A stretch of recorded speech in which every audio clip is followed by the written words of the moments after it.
which runs an online resource for connecting people with all kinds of programs and services that can help serve them. Everything from food and housing assistance to medical stuff.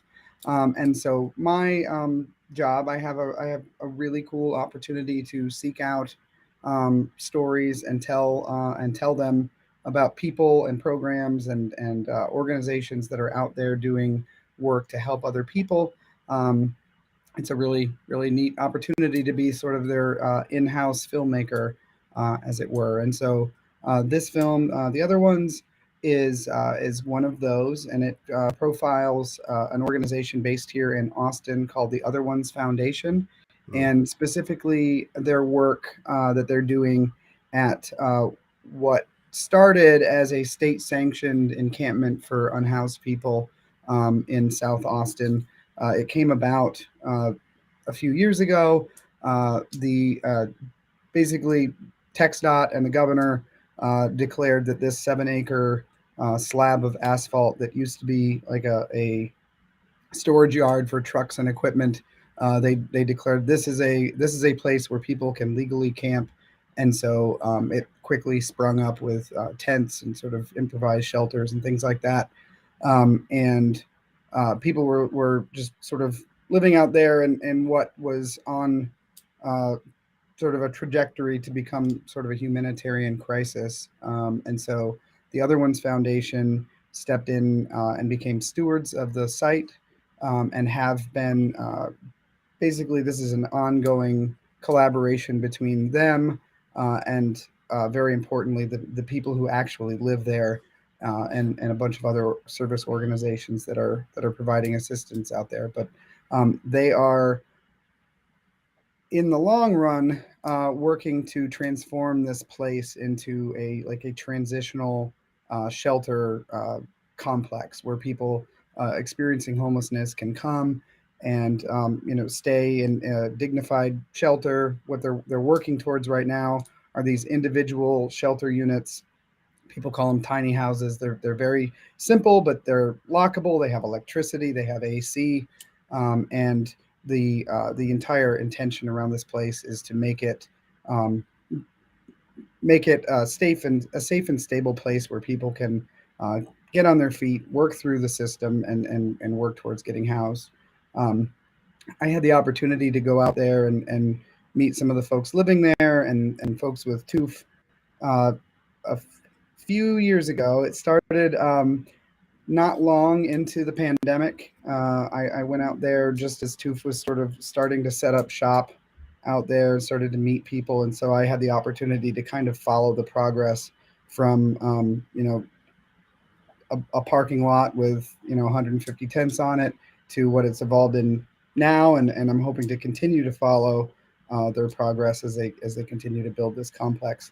But the Other Ones, the film that we're talking about today, basically follows that whole process from early parking lot days to breaking ground on the new shelter facility. Um, yeah, so it's like part one of an ongoing project. All right. Well, creatively, you have a lot of style to the way that you shot this thing. You're obviously trying to tell a story through images. Did you have any influences, a specific approach, just creating this look and the way you were capturing this whole thing? What was kind of going through your mind? Oh, thanks. I appreciate that. I mean, my background is in journalism. I used to be a newspaper writer and photographer, and then sort of transitioned into still and motion picture making and documentary stuff. But my background, I've kind of always been sort of a run and gun kind of backpack journalist, in a position where I have to kind of shoot most everything myself and worry about audio myself. And so a lot of that film, for the most part, was actually, the entire thing was filmed that way by myself. Um, so that was fraught with challenges, but it also had its benefits. Trying to connect with the folks who live out there who can sometimes be challenging, and I think being a crew of one lends itself well to sort of connecting and being able to move in that community without attracting, or disrupting things, I guess is a better way to put it. Um, but yeah, I think as far as style goes, I just try to be, true to the story and try to, shoot it as cleanly as I can and see what I can put together. Any technical challenges that you had on this one? Like, just did you learn anything from the film? Is there anything that any resources you wish you had more of? Like, what'd you get from? Yeah, I mean, I feel like definitely learned a lot um, about homelessness and about working with a population like that, and about the challenges of the project that TOOF is undertaking.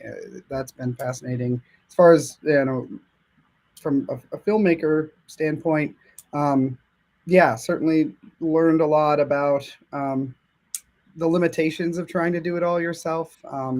One thing that I'm pretty excited about moving forward, our film initiative here at Find Help, we're evolving a little bit. We're now in a position where we're starting to put a little bit more uh, production value. We have some more resources to put into these films, and so I'm in a position to start working with additional crew members and you know putting together a team so that we can tell these stories really effectively and hopefully beautifully in the future. Good stuff. Speaking of the future, anything else? You have any immediate assignments coming up? Anything you're working on? Yeah, thanks for asking. In addition to the upcoming, I guess, next chapter of this film and what's going on out of Esperanza, I've got a few other short films that we're going to be premiering here in the next month or so. One is about a program in Indianapolis for immigrants and refugees. It's called the Immigrant Welcome Center, and so Mhm. it's a 16 or 17-minute long film that really follows like the journey of several people who came to the U.S. In many cases because they had to flee their home countries and are working with folks who are immigrants and refugees themselves who volunteer as part of this program to kind of mentor people and kind of show them the ropes and help them adapt to life in a new country. So that's going to be really fun. We've also got projects related to uh, food security and food allergies and fair access to foods for folks and families experiencing dietary restrictions and things like that. So All it's a right. wide variety. Yeah, very cool. It sounds like you're a very busy person, so I appreciate you taking the time. Yeah, And I really appreciate your having me. is there anything else you want to add before we go?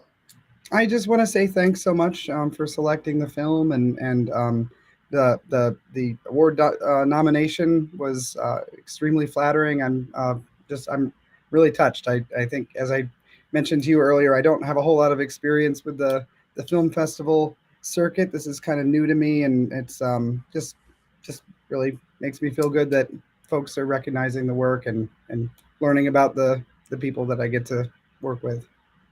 Awesome. Well, appreciate the kind words. You make us look good up there on screen. This is a great doc, and it's local for all intents and purposes. I know we're just down here in San Antonio, but it's pretty much close enough that we're very closely tied to the culture of Austin. So appreciate you sharing it with us and our audience. Yeah, thanks. Have a great day.